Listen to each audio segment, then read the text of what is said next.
जय हिंद दोस्तों, स्वागत है आप सभी का अपने यूट्यूब चैनल अमन प्रेस जीके जिस पर। तो जैसा कि दोस्तों आज है 12 सितंबर और 12 सितंबर को आपका थर्ड का आरआरसी ग्रुप डी का एग्जाम समाप्त हो गया है। तो जिन लोगों का एग्जाम था आशा करते हैं कि अच्छा गया होगा। तो दोस्तों आज की इस वीडियो में 12 सितंबर थर्ड में पूछे गए जीके, साइंस और करंट अफेयर्स के अधिकतम रियल प्रश्न मिल गए। तो उन सभी प्रश्नों को देखेंगे, तो उसके लेवल को देखेंगे किस तरह के आज आपके प्रश्न पूछे गए थे। और प्रश्न दोस्तों आपका 100% रियल और सटीक प्रश्न है।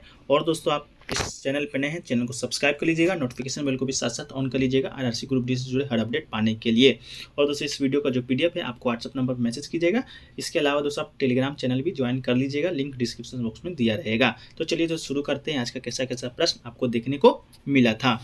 तो दोस्तों जो पहला प्रश्न देखा जा रहा है वो आपका पूछा गया था कि मौलिक कर्तव्य जो कहाँ से लिया गया है। भारतीय संविधान में आपका जो मौलिक कर्तव्य है, जो कि आपका अनुच्छेद 51 क में आपका संबंधित निहित है, वो दोस्तों आपका लिया गया है रूस के संविधान से। तो रूस आपका राइट आंसर हो जाएगा।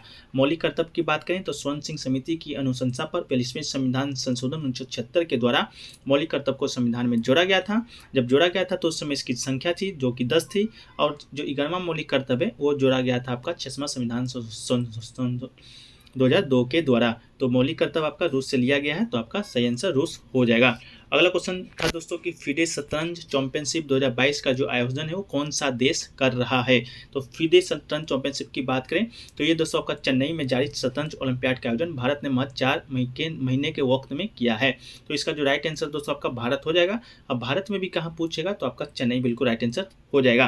क्योंकि दोस्तों इससे पहले जो टूर्नामेंट का आयोजन होना था वो आपका रूस में होना था, लेकिन यूक्रेन पर हमले के बाद इस आयोजन की मेजबानी छीन ली गई थी और भारत ने बेहद कम ही समय में इसकी व्यवस्था को किया था, जिसके चलते हंगरी महासंघ ने भारत की जमकर तारीफ भी की थी। तो भारत आपका राइट आंसर हो जाएगा।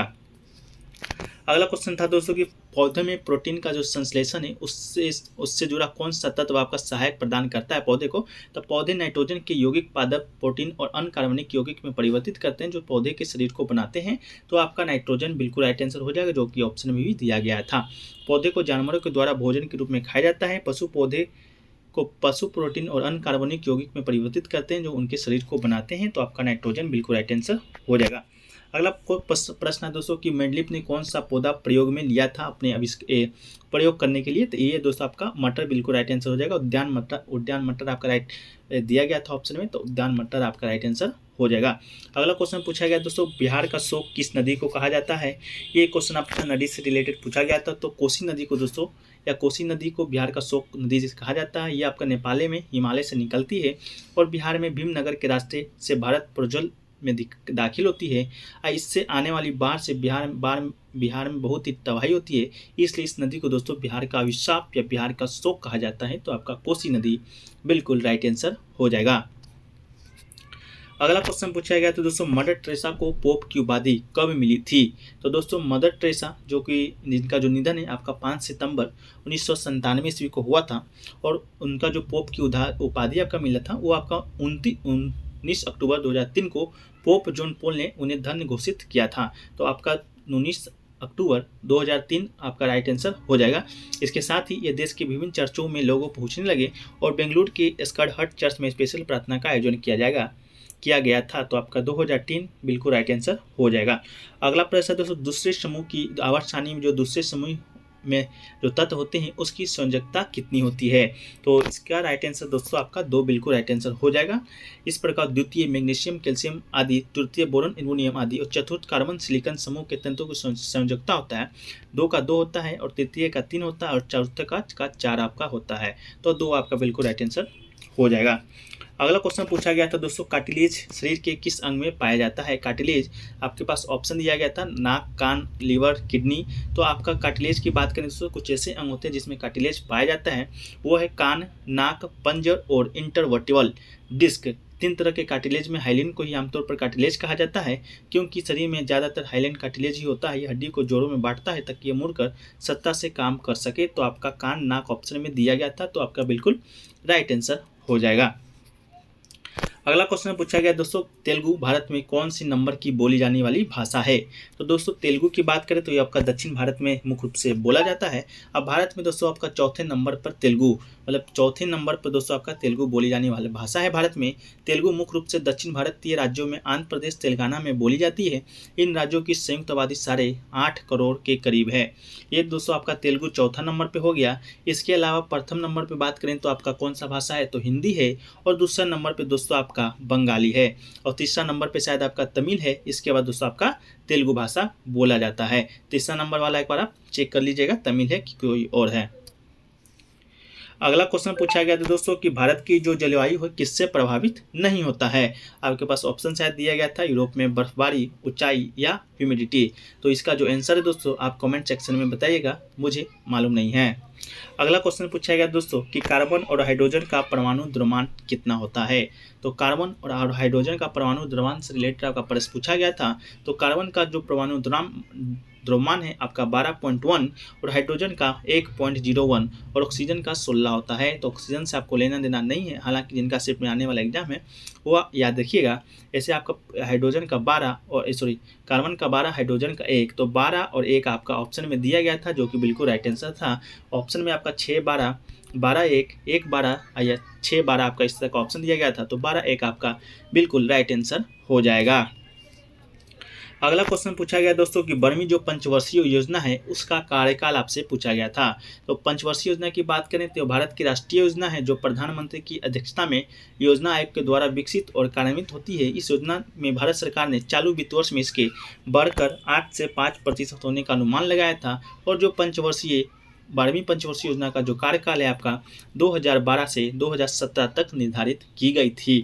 तो 2012 से 2017 आपका बिल्कुल राइट आंसर है। अगला क्वेश्चन पूछा गया दोस्तों, पंचायत चुनाव कितने वर्षों के लिए होता है।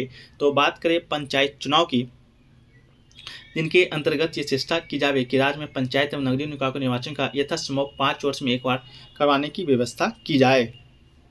दोस्तों पंचायत जो चुनाव है आपका 5 वर्षों में एक बार आपका होता है। तो 5 वर्ष आपका बिल्कुल राइट आंसर हो जाएगा। अगला क्वेश्चन पूछा गया था दोस्तों आपका, ये क्वेश्चन पर संशय है, पूछा गया था कि नहीं पूछा गया था। कुछ लोगों का कहना है पूछा गया था, कुछ लोगों का कहना है नहीं पूछा गया था। नहीं पूछा गया होगा फिर भी फैक्ट के तौर पे देख लेना है। जैन धर्म का वास्तविक संस्थापक कौन थे। तो जैन धर्म का वास्तविक संस्थापक दोस्तों आपका महावीर स्वामी जी हो जाएंगे, जो कि आपका जैन धर्म के 24वें तीर्थंकर थे। और जैन धर्म के संस्थापक की बात करें तो पहले तीर्थंकर आपका ऋषभदेव थे, जो कि जैन धर्म के संस्थापक थे। और वास्तविक संस्थापक आपका महावीर स्वामी राइट आंसर हो जाएगा। अगला क्वेश्चन पूछा गया था दोस्तों आपका कि डिप्थीरिया रोग किसके कारण होता है। तो डिप्थीरिया रोग की बात करें दोस्तों तो ये एक आपका संक्रामक रोग है। ये कोराइन बैक्टीरियम डिप्थीरिया के कारण होता है। तो आपका दोस्तों बैक्टीरिया आपका बिल्कुल राइट आंसर हो जाएगा, जो कि मुख्यतः गले और ऊपरी वायु मार्ग को संक्रमण करता है और तथा टॉक्सिन एवं अन्य भागों को प्रभावित भी करता है। अन्य प्रकार के डिप्थीरिया गले और कभी कभी टॉन्सिल को भी प्रभावित करता है। तो डिप्थीरिया किसके कारण होता है, तो आपका बैक्टीरिया के कारण होता है। बैक्टीरिया का नाम अगर पूछेगा तो आपका कोराइन बैक्टीरियम आपका राइट आंसर हो जाएगा। अगला क्वेश्चन पूछा गया दोस्तों आपका कि गोवा में कौन सा जो त्यौहार है वो आपका मनाया जाता है। तो इसका ऑप्शन तो दोस्तों आपका मालूम नहीं है, फिर भी देख लेते हैं, शायद आपको इसमें इसी में आपका ऑप्शन मिला होगा। तो गोवा राज्य में यह कोलाज का त्यौहार सिग महोत्सव के रूप में मनाया जाता है। ये सदियों की विदाई वसंत के मौसम को स्वागत के लिए मनाया जाता है। और साओ जाओ त्यौहार 24 जून को गोवा राज्य में मनाया जाता है। साओ जुआओ विपिस्ट संत जोब की दावत है। तो साओ जुआओ अगर आपके ऑप्शन में होगा तो आपका बिल्कुल राइट आंसर हो जाएगा। अगला क्वेश्चन दोस्तों आपसे पूछा गया था, जिंक को H2SO4 के साथ अभिक्रिया कराएंगे तो आपका कौन सा उत्पाद आपको मिलेगा। तो दोस्तों बात जिंक को जब H2SO4 के साथ आप अभिक्रिया कराइएगा तो दोस्तों आपका ZnSO4 आपका उत्पाद मिलेगा। तो आपका ZnSO4 आपका राइट आंसर हो जाएगा। अगला क्वेश्चन था दोस्तों कि मेंडलीव का जो आवर्त सारणी है किस सन में लिया गया था। इस तरह का भी आपका प्रश्न आया था। तो आपका 1875 आपका ऑप्शन में था, जो कि राइट आंसर हो जाएगा। इसके अलावा दोस्तों आपसे पूछा गया था पेड़ पौधे का वेस्ट मटेरियल कहाँ जमा होता है। ये दोस्तों ऑप्शन दिया गया था आपका, शायद जाइलम राइट आंसर था। कुछ लोगों का कहना है कि जाइलम था राइट आंसर। अगर था तो अच्छी बात है, आप जाइलम टिक कर लीजिएगा। अगर नहीं आंसर है तो आप कमेंट सेक्शन में बताइएगा। अगला क्वेश्चन दोस्तों आपका दिल्ली दरबार से रिलेटेड प्रश्न आया था कि जब जॉर्ज पंचम भारत जब आए थे तो वो कहाँ आए थे। तो दोस्तों आपका दिल्ली दरबार लगा था और दिल्ली में ही आपका आए थे, तो दिल्ली आपका राइट आंसर हो जाएगा। भारत में राष्ट्रीय दरबार होता था। ये इंग्लैंड के महाराजा या महारानी के राजतिलक की शोभा में सदस्य थे और ब्रिटिश समाज चरम काल में सन 1887 से 1911 के बीच 3 दरबार लगे थे, जिसमें सन 1911 के दरबार में एकमात्र ऐसा था जिसमें सम्राट स्वयं जॉर्ज पंचम आए थे। तो कहाँ आए थे, तो आपका दिल्ली राइट आंसर हो जाएगा। अगला क्वेश्चन दोस्तों आपसे पूछा गया था, ये तो जिंक हाइड्रोक्लोराइड के बीच प्रतिक्रिया नहीं, आपका जिंक H2SO4 के साथ आपका आया था, जो उत्पाद आपका ZnSO4 बनेगा। इसके अलावा दोस्तों आपसे प्रश्न पूछा गया था कि इसमें निम्नलिखित में से किसमें ऑक्सीकरण होता है। तो ये दोस्तों आपका ऑप्शन से बनने वाले प्रश्न हैं, तो अगर ऑप्शन आपको मालूम है तो कमेंट सेक्शन में बताइएगा। इसके अलावा दोस्तों आपका इकोनॉमिक्स से प्रश्न आया था, मांग से कि मांग बढ़ती है तो क्या होता है, इस तरह का भी प्रश्न आपका आया था। इसके बाद दोस्तों आपका फिजिक्स से आपका एक प्रश्न आया था कि फोकस लेंथ आपका 10 दिया गया था और यू का मान 30 दिया गया था। तो आपसे पूछा गया था कि इसका जो प्रतिबिंब है कहाँ कैसा बनेगा। तो दोस्तों इस तरह का भी प्रश्न आपसे पूछा गया था। तो दोस्तों ये आज का ये वीडियो यहीं पर समाप्त करते हैं। इतना ही प्रश्न अभी तक प्राप्त हो पाए हैं। अगर और भी प्रश्न प्राप्त होते हैं या आप कमेंट सेक्शन में बताइएगा तो उसको PDF में कन्वर्ट कर देंगे। तो दोस्तों कैसा लगा वीडियो कमेंट सेक्शन में बताइएगा। अच्छा लगा वीडियो को लाइक कीजिएगा, दोस्तों में दिख सकते शेयर कीजिएगा, और दोस्तों चैनल पे नए हैं चैनल को सब्सक्राइब कर लीजिएगा और नोटिफिकेशन बेल को भी ऑन कर लीजिएगा। तो मिलते हैं दोस्तों नेक्स्ट वीडियो में, जब तक के लिए जय हिंद जय भारत।